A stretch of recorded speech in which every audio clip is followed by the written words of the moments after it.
Hi guys, I'm Megan, And I'm Sarah. and this is K2K. That one was perfect. I think we should keep that one. I think, yeah, it works. It worked for us. It's fitting for both of us. I don't know. We have decided to do a special episode on a movie that is very, very popular right now. What's the movie, Megan? K-pop Demon Hunters. Oh God, I don't know where that voice came from. Anyway, K-pop Demon Hunters. Yes. It's. I don't know if you've heard of it. It's a small film. Nobody really knows about it, but it's a great film. It's a small film. It's on Netflix.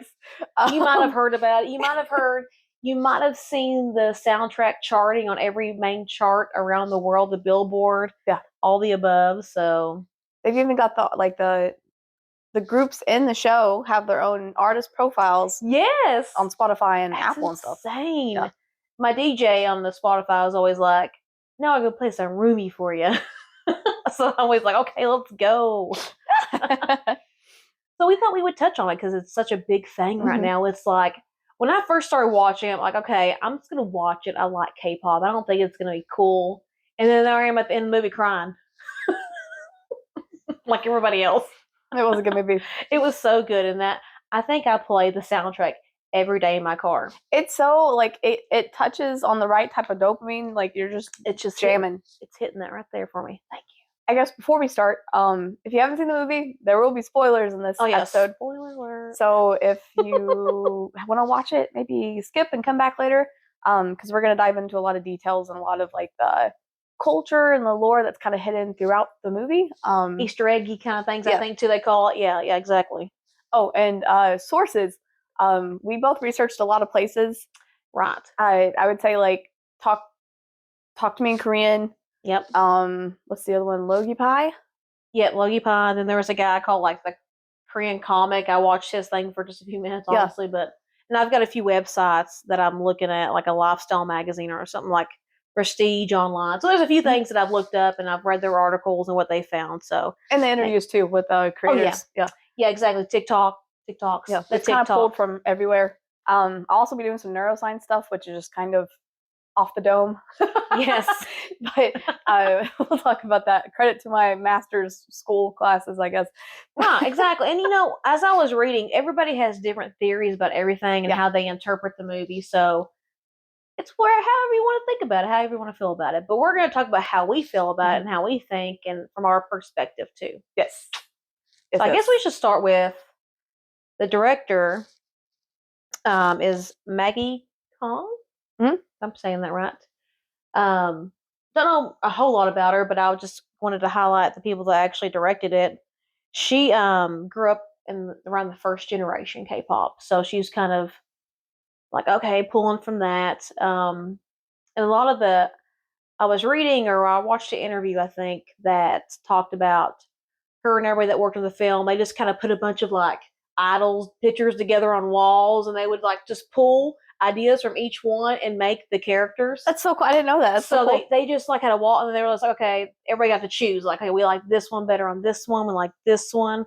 I think like Kevin Wu, I think he sang for the character. I can't remember. I'll have to look on here who was actually the voice of Mystery. Oh yeah. Like he had no face for a reason. Mystery, Abby, and Romance all had the same voice actor. Okay, that's what I thought. Okay, yeah. Okay, yeah, I thought they were like the same. But Mystery had a reason they didn't show his face because honestly, it's probably easier for the animators. They said that way they didn't have to do an extra face. That's true because he was Mystery, but they all play along with the characters we see in K-pop now, like the visual, the rapper, right, the actor. So they kind of pulled off from different ideas from different people and different groups, not just one group. She said she really didn't pinpoint any one group they pulled from.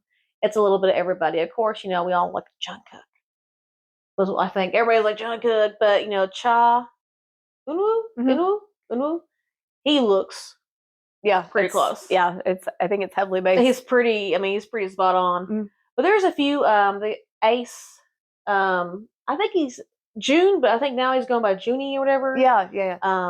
He did a cover on YouTube of like Idol. Yes. And it was so good it blew up. He looks just like him and sounds just like him. He did a really good job. And then him and Alexa did a cover of Free together. So that was really good too.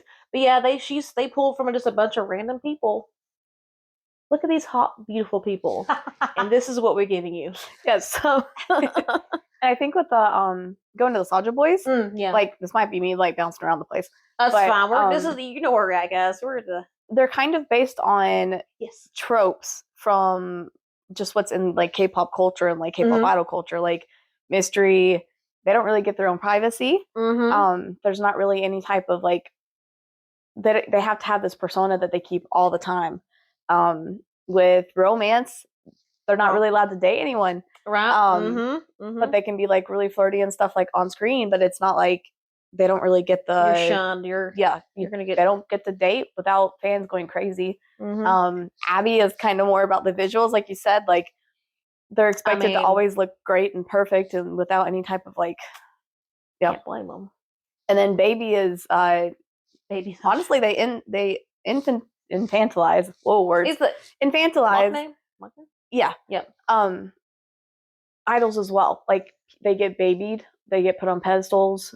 Yes. It's kind of like they can't do any wrong, kind of a thing. Yeah. And even like they're expected to be like pretty, even the boys, like pretty boys, kind of like sweet baby boys, like but it's not. None of those are realistic, accurate representations of what people actually are. Right. We do like pretty people, though. We talk. Yeah. But that's what That's what they put up the things that we see. I feel like after kind of reading some about this that the movie was made in more of a lighthearted sense. They didn't really want to go intense to all these people. Everybody has like their very intense ideas of what the movie's about, but I think at the surface level, it's honestly just made as kind of a not innocent, but like just like they're not trying to go too deep into anything. Some people are really going deep and like I think this is the conspiracy theory for this and this, and I think it's just like a base level thing. They wanted to make a movie. I think the only deep really meaning was about Rumi and how like Rumi and the patterns, and the patterns, and coming out of that, speaking your truth, and fighting, good and evil. I think those are the main things. I think the characters they just pull from K-pop and the culture itself. I feel like, and like the patterns represent their shame. Yes, which I also think is, especially with the Soldier Boys too, and how they have patterns. Shame is kind of something. I mean, obviously, it's like a global experience, but with like Korean culture, you don't want to shame your community. You don't want to shame your family. Like, it's something Celine always says. How does she? Yeah, I think I will have to say Celine. I think is just an a-hole. After watching, and she's just always negative and like you should hide from the world, and that's it. Our faults and fears must never be seen. Exactly. Yeah. So I think Celine just really, I think whoever trained her had it drilled in her head that this is how it is. And I think if we knew the backstory about Rumi's mom and dad, it might make more sense the way Celine is. Yeah. But for now, she kind of almost seems like a bad kind of guy in the movie. Well, she what were they? The Sunlight Sisters? Yeah, Sunlight Sisters. Yeah. She and Rumi's mom were in that. Yeah. And it was really weird seeing. I couldn't tell if Celine was like the Rumi of the group or if it was Rumi's mom, because like Celine would be in the middle, but then her mom would be in the middle with like photo stuff, like in the magazines. Yeah, so I was confused too. I feel like maybe Rumi's mom was also the leader. Yeah, and then maybe Celine picked up when her mom was gone. Right. I'm just curious about what happened to that whole situation. That's going to bother me for a while. If Rumi was born with patterns, because I feel like the more Celine told her to like hide it and be ashamed of it, the worse it was. The shame. I was just thinking that too. The patterns kept growing. Was born. Yeah, like maybe they started developing after Celine was like, your dad was a demon. Like you should be ashamed of this. Exactly. I was just literally thinking the same thing as we were talking about it. I agree. I think the more they drilled into it, because it kept growing and spreading, the more she hid it. Yeah. In the the first part of the movie when they were getting ready to go see Golden, she's singing it and she's by herself in the dressing room and it's showing the patterns going up her throat. And I think the more shame kept growing, which makes sense. Because it's like the Pinocchio nose when you lie. It just keeps growing. Yes, yes. And it kept like, I think it also got worse when she saw that the Hanmoon was close to getting gold, because she knew it meant like she could be free of her shame. So it just like bubbled it. Yeah, bubbled it. Yeah, she got very desperate. I guess we should really start from the beginning of the movie. Yeah. I guess like a synopsis, like a summary. Yeah, summary. Quick summary. If you're listening, like if you're watching or listening and you don't plan on watching the movie, this is for you.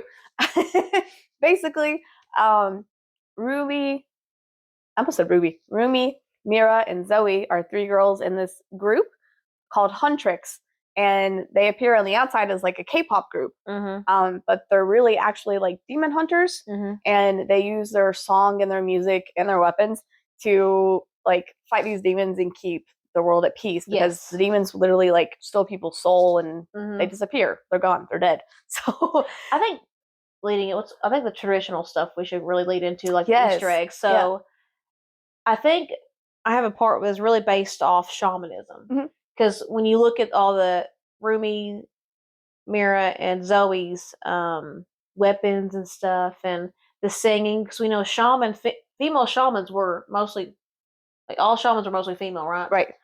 So I think that's where they pulled that from. And then the weapons too. We read an article about the weapons. I need to pull it up actually. I think I may have also taken notes on those. Like I think Rumi's is the 4-tiger sword, but I can't remember what the Korean word is for it. Here I got it. Sun in Gom. Sangom. Like a sign. Sangom.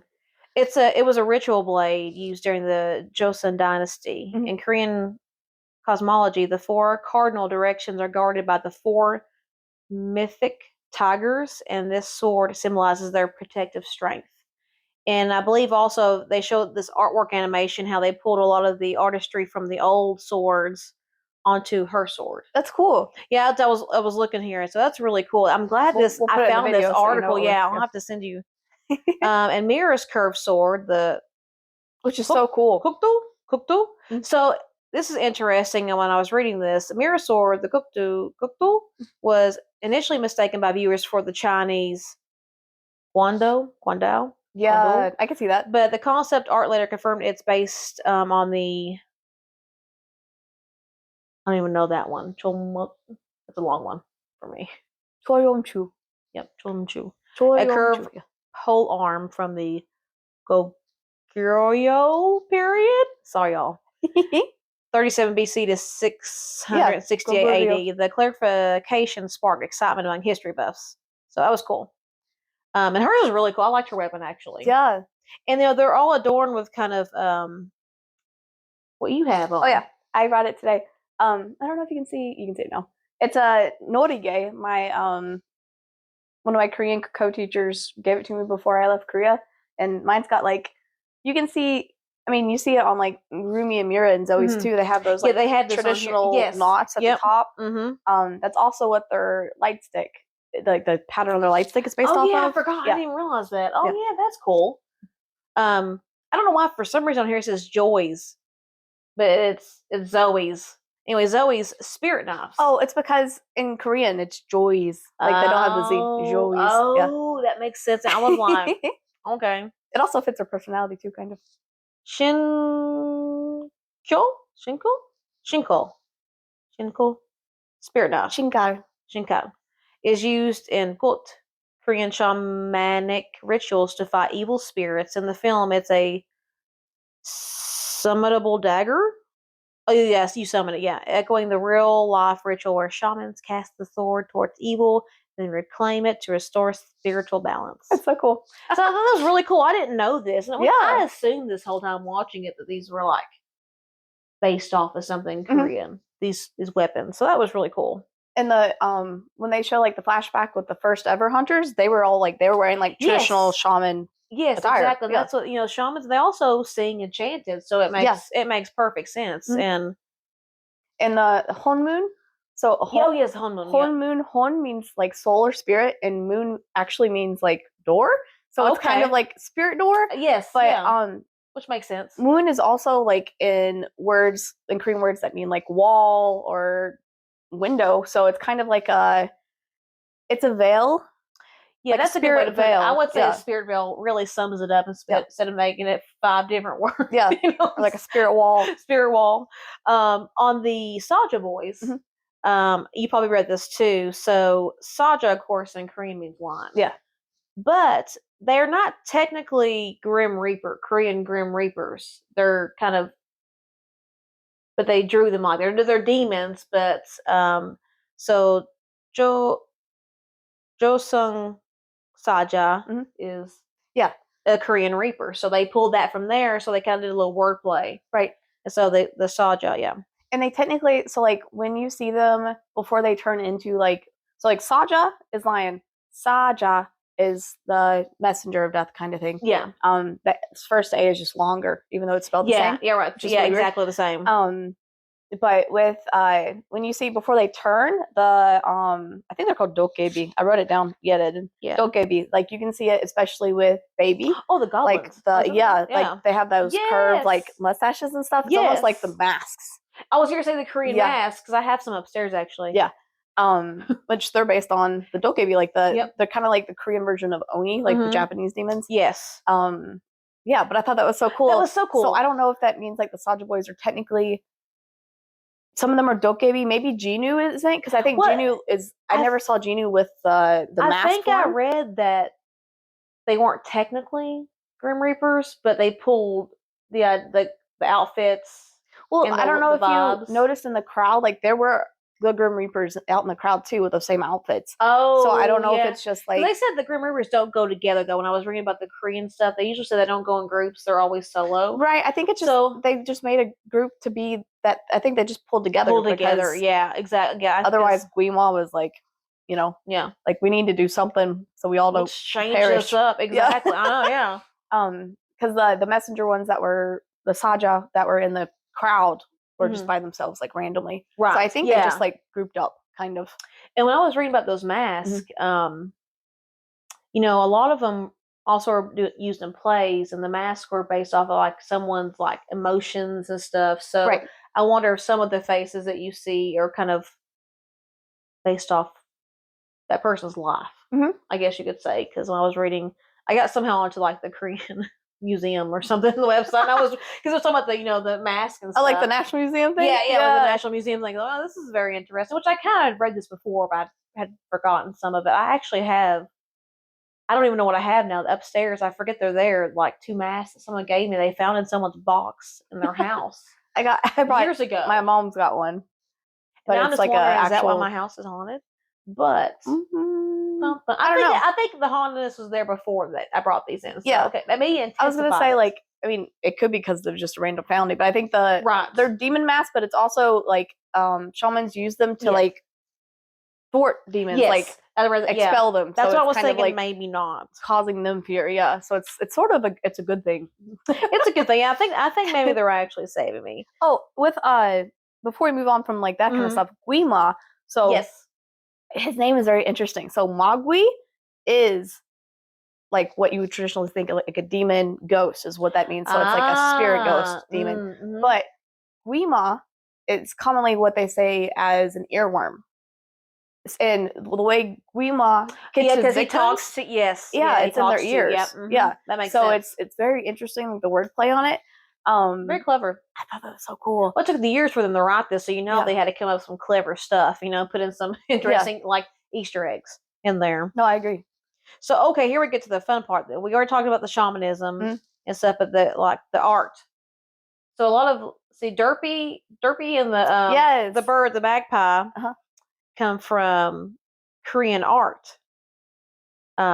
Here it is. The folktale, the magpie and the tiger. Oh yeah, the traditional. It's kind of like the traditional art. So most of them.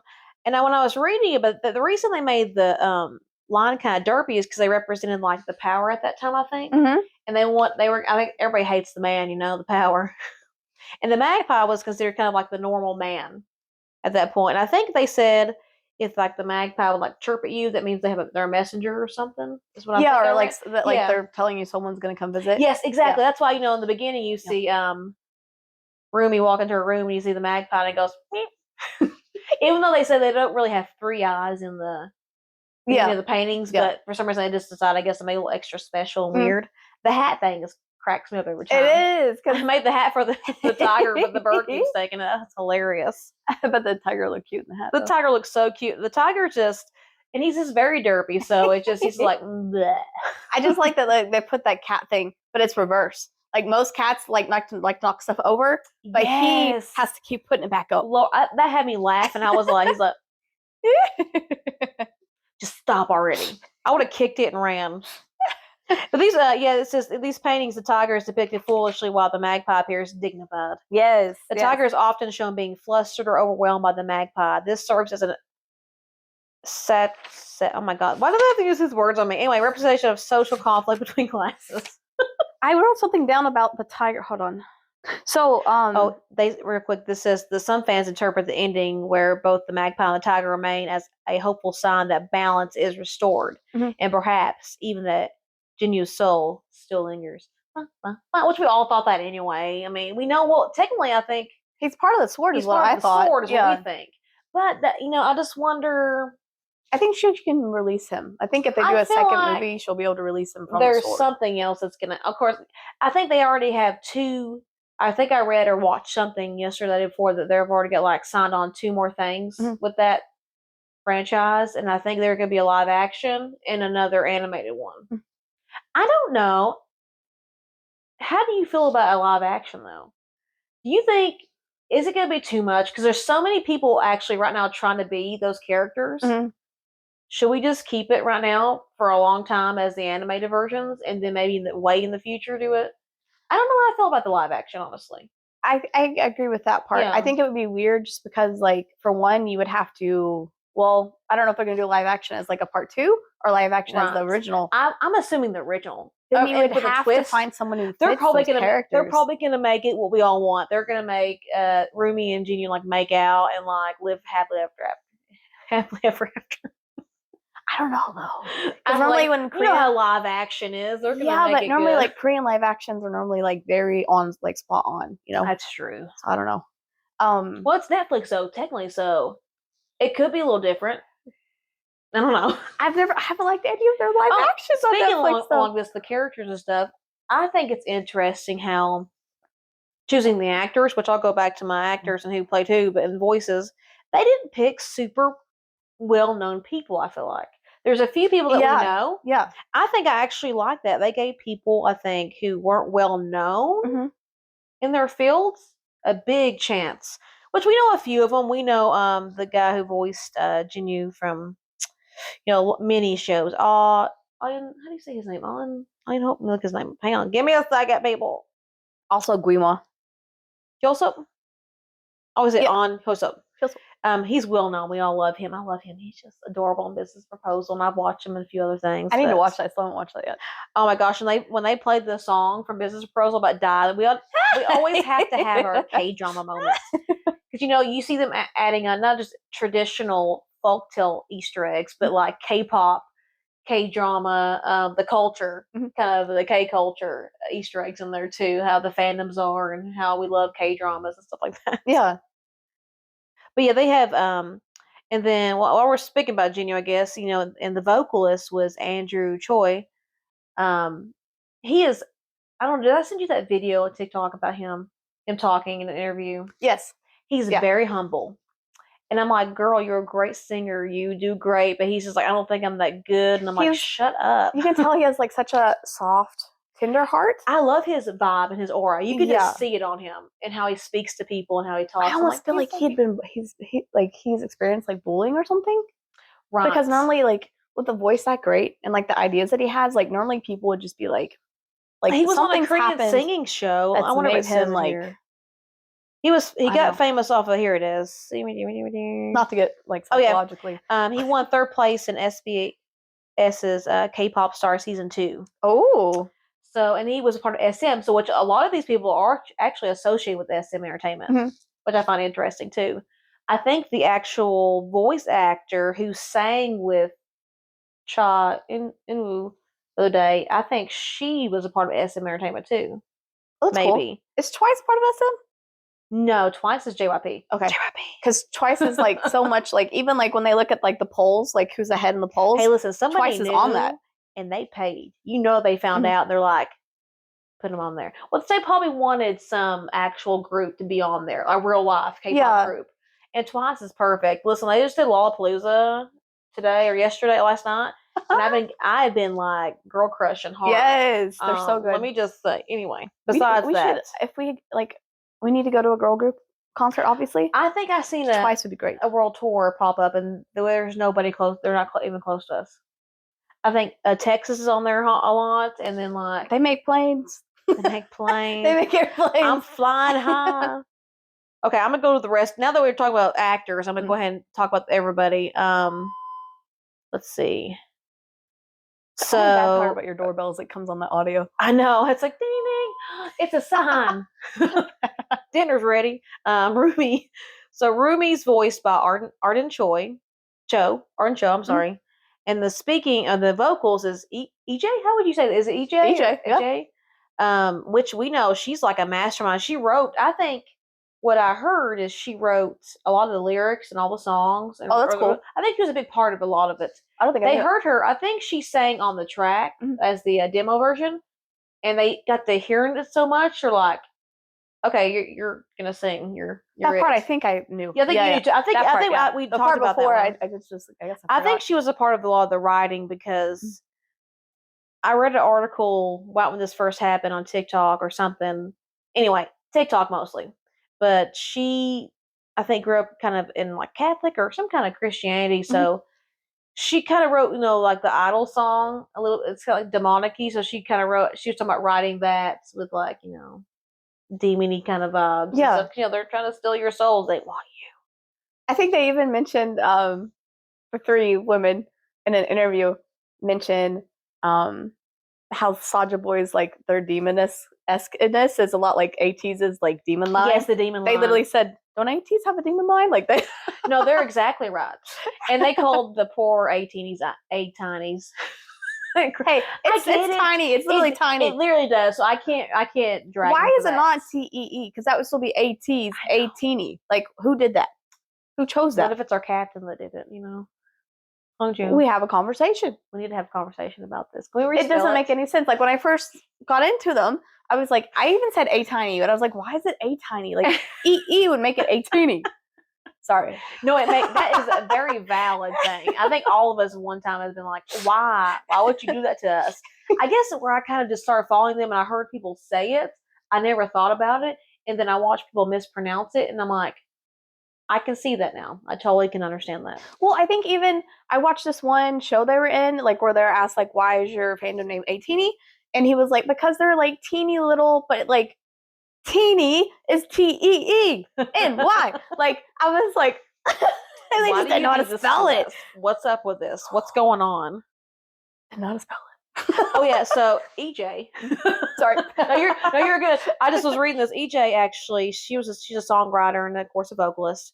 She produces and arranges, and she's worked with groups like Red Velvet, Inmix, and La Seraphim and Espa. So once again, a few SM people, and then like at West, but yeah, see La Seraphim, high sound, whatever what is La Seraphim's label? It's a subsidiary of Hub. Oh, Source, something like that. Anyway, they're under the. She gets a lot more of that than I do. I just happen to see things on the air. I'm on TikTok a lot. Anyway, so Mira, May, I don't know why I yelled that. Sorry, Mira, May Hong is the speaking voice, and Audrey Nuna is the vocalist. And I think I'd heard her talk about that with like, especially Mira. They really, with her looks, like there's a famous model, it's an Asian model, and they really looked at her and said, "Hey, yeah, we can use her because she has a very modelly body. Look at her face. That's true. She has this very striking features. You could tell very tall and lean. So they really based her off like a fashion model. Yeah, is what I had read. And I know I mentioned this before, but I think they like their eyes, especially. I think they look a lot like the voice actresses. Yes, yeah. I agree. Especially Mira. The singer for Mira, Audrey, she's an American R&B singer and rapper. She's better known as her stage name, Audrey Nuna. So her for Audrey Chu, C-H-U. C-H-U? Yeah. Chu. And was it Hong or Hong earlier? Hong? H-O-N-G. Hong? Yeah. Hong. Mira, let's see. May Hong, yep. And she, as a model, she has walked many. Yeah. So here you go. Actually, wait. Oh, South Korean American model and actress Mei Hong. So there you go. I could have read that. Mei Hong. Actually, is the voice actor for Mira. Hmm. As a model, she has walked at many prestigious designers, Marc Jacobs, Gucci, Well, that makes sense. Yeah. and then Audrey. I know she's the singer, and she is best known for her singles "Damn Right" and "Comic Sans." Huh. Sans. Okay, Sans. Comic Sans. Comic Sans. Comic Sans. Sans. Yeah. Sans. I need help today, y'all. Like, somebody. Sans is like there's like with and without. So like sans serif is like without the little legs on the font. Ah, okay. Just means they're like round letters. Got the round letters. That's for my graphic design degree. See, there we go. I swear I thought That's what I have a whole degree I for. thought I saw something on camera just move behind me. I was about to freak the fuck out. I think Anyway, it's the lines. You can see it's it the on line. Yeah. Okay, anyway, Yeah. it's Zoe. Okay, first off, I was thinking in my head, I was going to ask you, who do we think we are in Huntrix? I think I'm definitely Zoe. I honestly don't know. I think you'd be Rumi. Really? You give me like in charge vibes, but belting out those like high notes. Like because I tried Lady Gaga. She way better than I could have done, ever done, for sure. Okay, I'll take it. I feel like me and Zoe. I like Ruby. Zoe's definitely ADHD. I don't know what they don't say it, but for sure they're gonna base her. I feel like she's a vibe. No, I think you're also like comparatively, especially like if you're comparing Rumi and Mira. mm-hmm. That means our friend. It's totally Mira. Yeah. Yes. Which is awesome. Not sure how to watch it. Yeah. But like comparing Rumi and Zoe, I think Zoe is a lot more like they're both outgoing, but I would say Rumi is more like not Rumi. Zoe is more like Zoe's very hyper. Yes, yes, and that's I'm like that. I feel like I would say it's you, not in a bad way. But no, I think it's I think Zoe's a vibe. She's adorable, and she's. Speaking of which, in our next episode, we're going to talk about how we are not twins. We're going to list all the reasons why. We are not twins, y'all. We keep getting those comments like we're not. We might have both red hair. I think it's the red hair, and we're both pale, I guess. Yeah, and both from Kentucky. I don't know. Kentucky. And your hair though is a lot lighter than mine. I think mine's like a darker brown red. Yeah, and like yours mine's is longer. Yours is like more of a light coppery. I guess it's like a twin. I don't know. Maybe the more you spend time with someone, you nobody knows me like you. We do that TikTok one day. But Zoe is nobody knows me like you do. Nobody knows me. Twin, where have you been? Zoe is. We need to do that. Sorry, we will do that on TikTok. We might try to do that. Maybe not today, but we're gonna try to do that. Yeah, we need to find the same colored outfits and stuff and wear the same thing. Oh, well, speaking of Zoe, when I was looking at the merchandise on Netflix earlier, one of her her little, I don't know if it was on a cup or something, but she's wearing an Uncle Sam hat. I was like, I know she was raised in America. Hilarious. Yeah, but like somewhere called Burbank, USA. California. I felt like it was so funny when they say somewhere in Burbank, someplace called Burbank, USA. Which is weird because I feel like anyone in America knows that's California. That's a big old city. For sure, 100. In the Burbank. Where is that at? Mystery. It's like probably in the hood somewhere. I don't know. It's not. It's not. I'm just joking. It's a huge. Yeah, it's not. It's like saying, I don't know where Busan is. Busan sounds like it's just some random. It's like, I don't know. Busan. I almost said some bad. Okay. Ji Young Yu is a speaking voice, and Rayami vocals. Rayami. Yeah. Of course, we know Zoe's the maknae, and she's the youngest, and she's a lyricist and a rapper. I love how Zoe always pops out with like 30 notebooks. Yes. Of ideas, and then just ideas really of raps. And I got 20 diss things here. She says that she has 2 notebooks and a phone she's using. Yes, exactly. The American actress Sun Hee-so, known professionally as Ji Young Yu, is the voice actor for Zoe. She made her debut in 2021 with the Netflix comedy drama film Moxie. Oh. She has also appeared in Expats, Smoking Tigers, Until Dawn. You also voiced the English dub for Onyu in the first season of the thriller K-drama Sweet Home. Oh. Oh, yeah. Soul-born American singer, songwriter, rapper Sarah Yun Lee, known professionally as Ryami, provided the vocals for Zoe in the soundtrack. The genre-blending artist released her debut studio album, Foil, in 2021. She is best known for the TikTok viral song Freak with Suburban. Don't know any of that, but that's cool. I'll have to look it up later. We'll look that up later. So we definitely love Zoe, and I love Zoe's voice is so cute. So I really like the voice actor thing because I really like her voice, and she's just so cute. Like speaking of Zoe and Mira, I don't know if and this may just be me like having watched the movie maybe 5 times now. For reals. Mystery and Baby get paired with Zoe at the fan signing, and then Abby and Romance get paired with Mira. Yeah. Did you like? They kind of look like, so like Mystery and Baby look like if you split Zoe up a little bit. Yes. And the same thing with Abby and Romance. And I also feel like it reflects them as idols too. Yeah. Because Zoe, like her fans are like, she's so cute and she's so sweet. But like obviously, like Mystery, she has this like super intelligent mind. She speaks 2 languages, maybe more, who knows. Oh yeah, exactly. There's just so much more going on that we don't know. You know? Yeah. And then the same with like Well, she has so many notebooks. She has so many ideas and notebooks. So it's she's very mysterious in that way. Yeah, for sure. Mira's like a lot of her is like about her appearance. Obviously based on the model. Yes. For sure. Yeah. Very edgy. Very like doesn't care. Yeah, I love her attitude. But with the romance, but it's a very dry sense of humor, edgy though, because she can be very funny and she gets along so well with Zoe. Yeah, I wish I knew their signs, astrology. I think the romance part for Mira, it's not romantic. It's how much she cares about her friends. Yes, because she's like always tuned in, and that's something I talk about when we get to the mental health part. Yeah, right. But like she's always like tuned into like what's going on, and she's always like kind of like hyper vigilant. Well, she's watching too. She's always always watching and checking on her friends. She might seem not cold or standoffish, but she's always aware, right, and watching. So your friends that are always like, they really care about you on the inside. Yes, they really deep down love you. deep down. Deep down. Okay, Jinyu. We already talked about him, and we actually talked about his vocal and actor. Yep.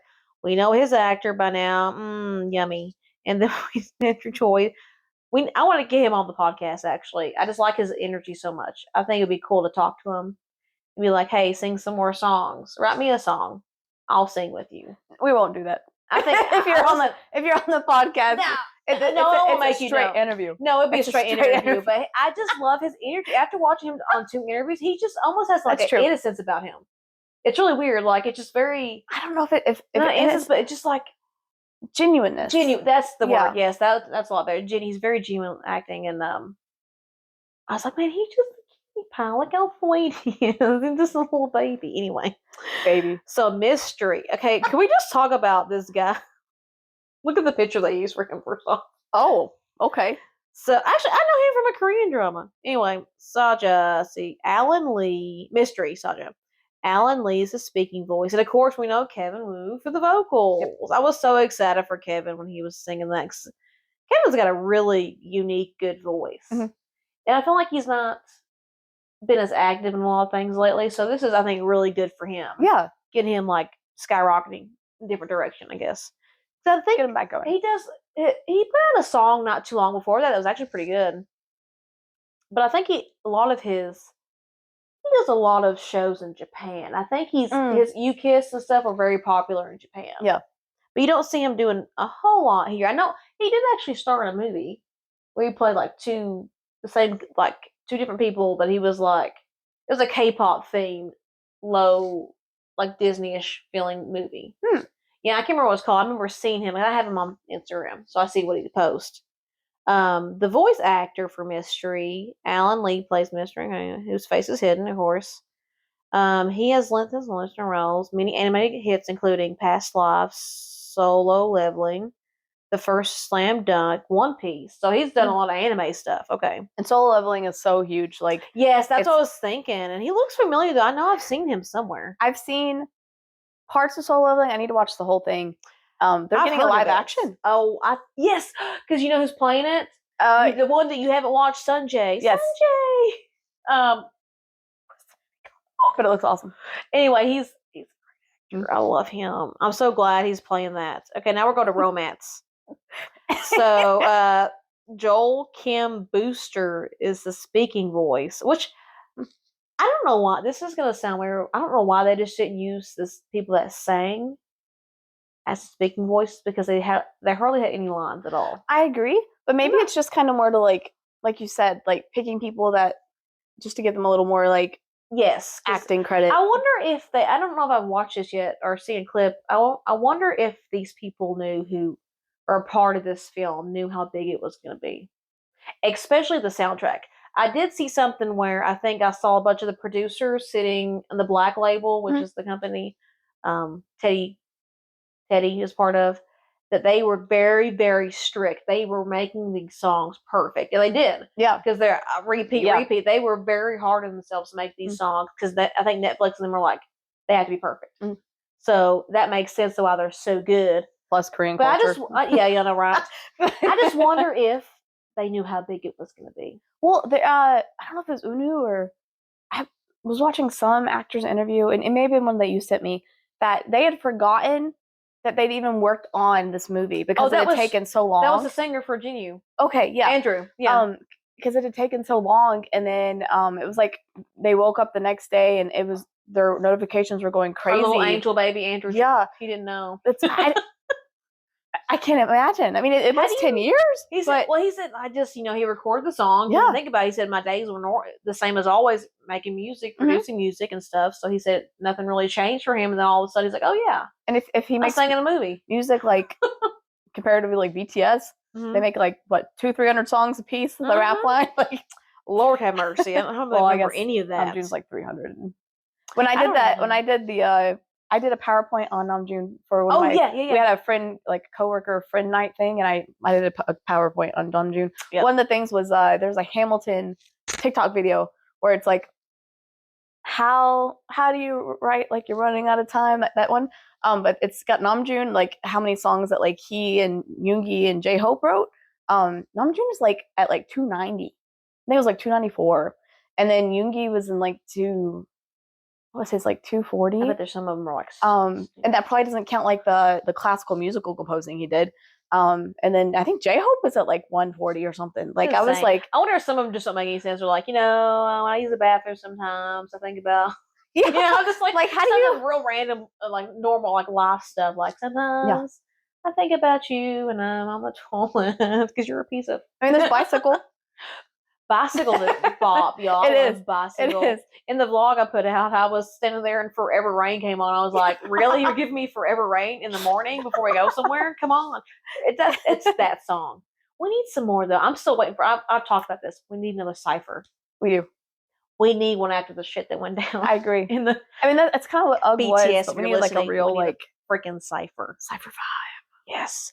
Heck, we'll just bring back the old Cypher 4. I don't care. That's that we're going to sing anymore after like the concert. Cypher 4 is always the song I lead with people that I meet that don't know BTS that like rap. It's so good. Yeah. Mic Drop. I was thinking this today. I love Mic Drop, especially the Steve Aoki version. I don't know if I could ever get tired of it, to be honest. I think it might be one of my top songs because that song comes on, I'm just hyped the whole time. Okay, this is not BTS anyway. So we're on romance, and I talked about. We're on the same mic. Hold on. Talk about Joel, but I don't know.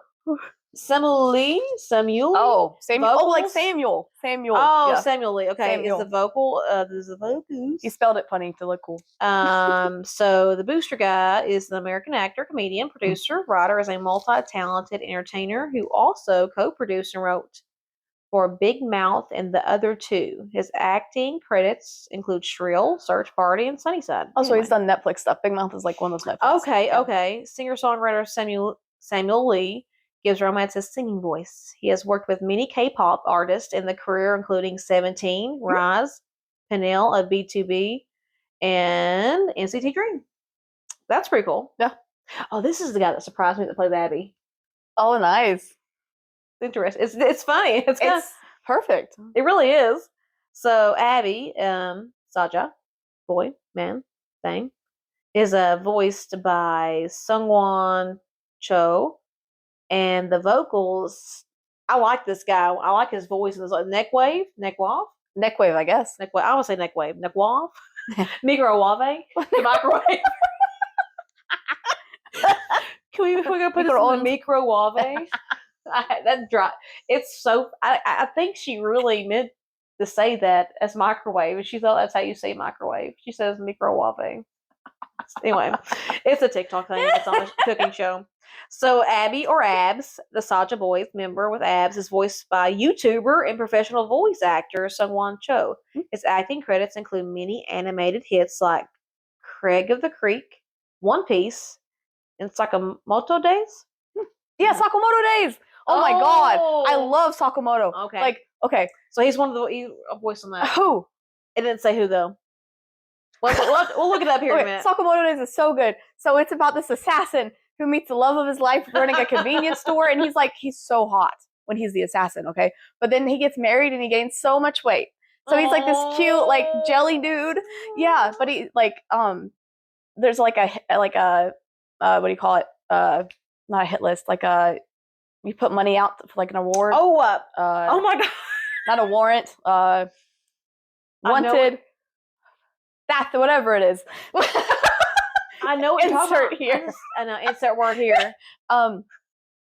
Shoot. Reward. There's some. Okay, we'll figure it out. So they put it out for him because he's like retired, but you can't retire from that life. And so they come and try to get him, but he's like this really cool, like he owns a convenience store, and he'll like fight with like. So his wife said the only way I'll stay with you is you promise never to kill another person. So he can't kill them. Mm-hmm. He can only like knock them out and stuff. So he uses stuff like chopsticks, because he used to use like guns and all kinds of stuff. So he uses like chopsticks and like pennies and like. Maybe I have seen something. Yeah, he's got like gray hair and is like a round face with glasses and a mustache. Okay. Yeah. Oh, it's so good. I need to watch. I need to check that out later. Now I have to. It's so good. Episodes daily right now. They really didn't say much about Neckwave. It's a singer-composer and lyricist based in Seoul, South Korea. Now, I did check out this guy a little bit when it first came out, because I'm like, who voiced or who rapped for this guy? So Baby Saja is Danny Chung. He did the voice and the vocals. Well, he's the rapping. So yeah, Baby Saja, the Maknae of Saja Boys, doesn't have any speaking lines. However, he does one thing. He says "Google Gaga." Hey, that's what I was gonna say. However, his low rapping voice has caught the attention of all fans. Danny Chung, a Korean American rapper and songwriter who's under Black Label, lent his voice to the character. Chung has also penned songs for the artists like Blackpink, CL, and Somi. I know they said they're not based on anyone in particular, but I think out of anyone, I am for sure it's Suga, because like the way his voice is, the hair color, and the rap style, like the rhythm. Like how did you see the photo of Son? It's been several years ago from ATs, and he's in that same fireworks, the fireworks era, the pink ear. Not that it's gonna be. Oh, there's an outfit that the one that Abby wears all the time. There's a picture of Son when he was real skinny. This is where he beefed up, wearing that same like almost outfit. Oh wow. No, I hadn't seen that. Of course, he had pink hair later on. I'll have to find that for you. It's an older photo. It's probably. It was before he. Oh yeah, fireworks. I gotta quit posting things about Son on my TikTok. Anyway, so we're going to Celine. Are we covering? She sings. I was gonna go. I don't think just the main ones. Celine. Oh yeah, because they have the they show the sisters. They do. Sunshine Sisters. Yeah, they sing. So Yeonjun Kim is the speaking voice, and Leah Salonga. Lee Salonga. Lisa Longa. She must not be Korean. I don't think so either. So Demon Hunter, we know who voiced her. Yeonjun Kim voiced the character of South. It might be Leah, because LEA comes from a Filipina singer. Actress. I was literally thinking that. Yes, she has also provided vocals for Disney princesses Jasmine and Aladdin and Mulan. Oh, that's funny. It says Mulan and Mulan. Okay, that's pretty cool. That's really cool. And of course, we know Bobby was Kim Jong from American Korean. He's hilarious. He did a good job, I think. He did. I almost didn't know it was. I knew his voice. But usually he plays some really goofy things, but he did really good. He didn't put that goofy tone to it. It was just like a normal speaking tone. He did really good. Yeah. And of course, Guima was Lee Byung Hun. Yes. We all know Daddy. Yes. He's from Squid Games, and he played Mr. Sunshine. Yes. I was like, I can't watch it again. By the way, so Mr. Sunshine is so good, but I will not watch it. If I have to be a flower, I'll be the brightest flame. I will not watch that again. You can't make me. There's some dramas that you ever watch Snowdrop? With what's her face from Blackpink? I don't think so. I've heard it's really good though. Don't watch it. You'll be traumatized. That's why, like, when the movie, that the song "Shallow" with Lady Gaga and Bradley Cooper, my sister won't let me watch it. Well, she said I can't watch it because she said I don't know, I'll cry so much because I get so. I don't watch any sad dog movies.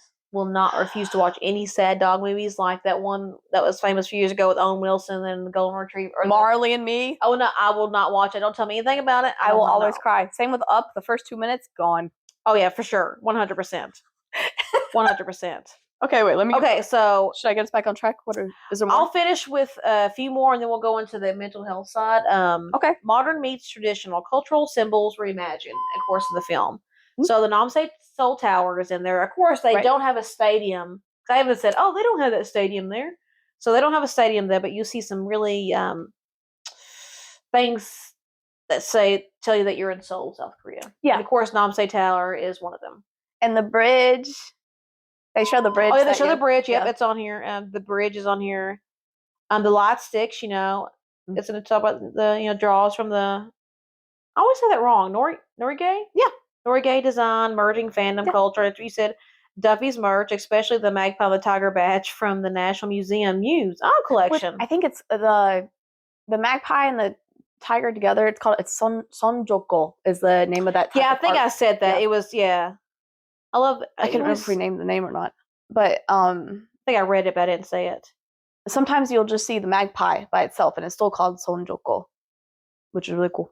Oh, they talk about the Korean medicine clinics. We see that when she goes to try to heal her voice. He was funny. It was Han Wi-Won. I don't know why they didn't mention his voice, the voice actor for him, because he's famous. Yes. And speaking of that thing, like, how they go in and it looks like an office with a desk and stuff? That's what it looks like when you go to clinics there. It's not like a room where you sit on like the bed thing like ours have. Like, it's literally like someone's office with like a desk and bookcases and stuff, and you just sit in a normal chair, and then they examine you that way. It's so weird. It just seems so much nicer. But it makes you feel like you're visiting a professor versus I think that guy was a psychic or something, because like he could read them. Yeah. I felt like he was some kind of mysterious figure. Or it's like a parlor trick kind of thing. Yeah, but he knew a lot about them, and it could have been. I mean, he had all those celebrities where he put his little photo up. He probably just researched them when they came in. I wonder later on if they make a sequel that he's going to be some kind of random person that comes out of nowhere, like some kind of mythical being of some sort. Maybe that'd be really funny. I was watching it again last night, and I was like, he just gives me like something else vibe. Yeah. I think at the end when they're just like, give me the juice, he's like pissed off. He's like, fine, I'll give you grape juice. Little stickers on it. I think really, that's about it I have for that. I'm replaying the movie in my head right now. With some of the demon stuff, the faceless demons, okay, so that story I told you of the guy that was at the end of my hallway when I was a kid? Yeah. It looks just like those faceless demons, almost. They look kind of more funny in the movie. But that's what he looked like. With the way the Honmoon is affected by like the emotional state of the fans. So like even though when they were like really in love with Saja Boys, it was kind of more of a negative drain kind of thing. Music itself, like in general, not just K-pop, but like music can be used therapeutically. Yes. It activates. Music has been shown to activate more of our brain. Like it's a stimulant for more parts of our brain than anything else really can. Like it activates your motor sensory, your prefrontal cortex, your amygdala. Amygdala. I was thinking that in my head. The auditory cortex. It just does certain things. So like with the amygdala, it's like your limbic system. Try again. With the amygdala is in the limbic system. Yeah, and that's where Emotional You can regulation. get it wrong and I won't know what you're talking about, by the way. The limbic system is where your emotion regulation comes from. So with sometimes like when they scan serial killers, for example, when they have apathy, like no empathy, their amygdala and like it's just so small. That's so weird. And sometimes it's a different color. It's very interesting. But with music, it activates your limbic system. It releases dopamine. I need that in my life. With some people, like depending on the emotion of the song. So like some songs can elicit like an emotional response, like it can make you happy or sad. They make you all the above. Yeah. I don't cough. With the way that works, so there's a certain type, like your oxytocin, when songs elicit that response, it makes this like emotional bonding with the song. So it kind of like, there's some songs I have, some people like memories, it'll bring back memories, like certain songs will. Yeah. And it makes that bonding hormone as well. It's really interesting. So with like the concept of the honmoon and the way it is in Demon Hunters, K-pop Demon Hunters, KDH. And I'm sure when they were writing this song, so they wanted that feeling too, because that's the whole premise. Like Golden, when Remy hits that high note, and that's when everybody lights up. That's a part of. Yeah, they really thought about all this, and you can feel it as like real people too. Yeah, I felt it. I was like, it's like the way beats per minute have been studied. So like say the song by J-Hope, Blue Side, yes. Yeah. It's been shown to help calm people it's like with autism. Oceany. Yeah. Oh, okay. Yeah, because of the certain type of beats per minute that it keeps, and it changes and fluctuates. It helps soothe any emotional dysregulation they have. That's cool. Like that song has literally been studied, and I think Jin's song too. But with the beats per minute, like when songs have faster beats per minute, we get more motivation. Yes. Because it triggers the dopamine well, release. If you're on the treadmill, of course. Yeah. So like it makes you happier. It makes you like, so for people that have like PTSD or they're going through depression, we in like music therapy, you use songs like that to help either trigger that dopamine release to help them get back out of those low moods. Right. Or just to help, like, sometimes you pair it with traumatic recalling.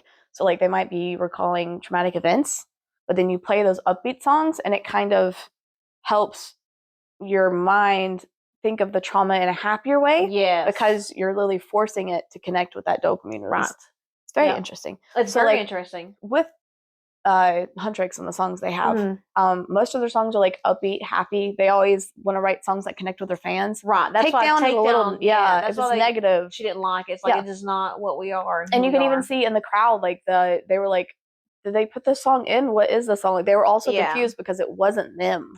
Exactly. Yeah. But when they were like really connecting with their fans, they made that rainbow honmoon because like it was just like, Rumi's, emotional regulation. The rainbow thing you just about. Rumi near the end, you notice her patterns were rainbow. Yes. I thought that was. I think it's because she finally just broke free of. Yeah, and then like the patterns appeared on Mira and Zoe's outfits too. I don't know if you know, like that little holographic. Yeah. Like and somebody said when Jenny was gone that her hair was all fixed and she didn't look messy. I saw something, and I don't know if it's all true. I think there was one that was scene, just animation though. But most, I know it's all she was all less messy and she looked more put together, but. They mentioned that most of the time when Jenny would look at Rumi, he never had his monster eyes. It was always his just brown, whatever his color, brown eyes. Yeah, yeah. I think there was one thing someone said in the very beginning when they first fought each other, but the rest of the time he would always change his eyes to make sure he wasn't looking at her as like the demon.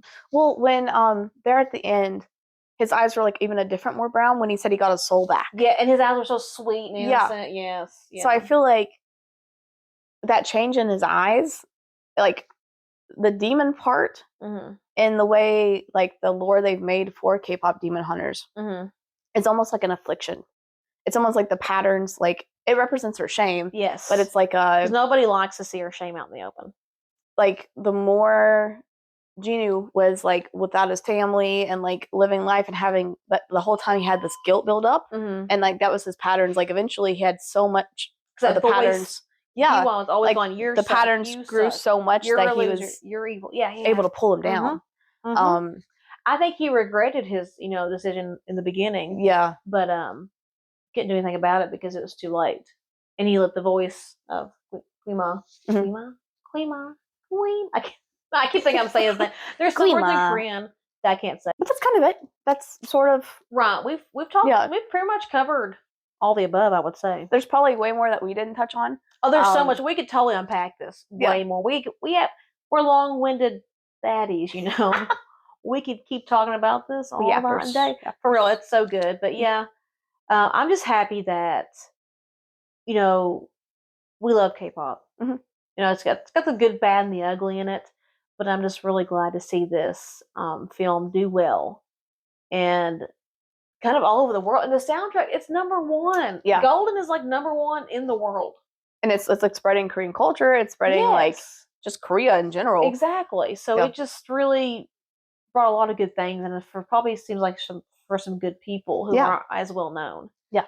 I'm pretty much obsessed. So we hope you are too. We hope we are obsessed also. We got some more interviews planned. Yep. We've already done one interview down. Look at us. We're gonna try to do some more vlogs. Lord willing, if the creek don't rise, we're gonna do more like trips and stuff. If we can hopefully do it. Maybe we'll go see some smaller artists, bigger artists. We want to travel more, but you know what? See this? Adults Money PTO. I'm gonna make it rain. Yep. My OnlyFans will be started soon. So anyway, thanks for watching. Comment, like, subscribe, follow along. If you want to get interviewed, hit us up. We've got a form you can fill out or just DM us. But DM me. I'm Sarah. And I'm Megan. And this was K2K. Thanks, guys. Thanks. We love you. We did it with 5%, you mothers. Let me stop this. I will show you my note again close. It's very cute.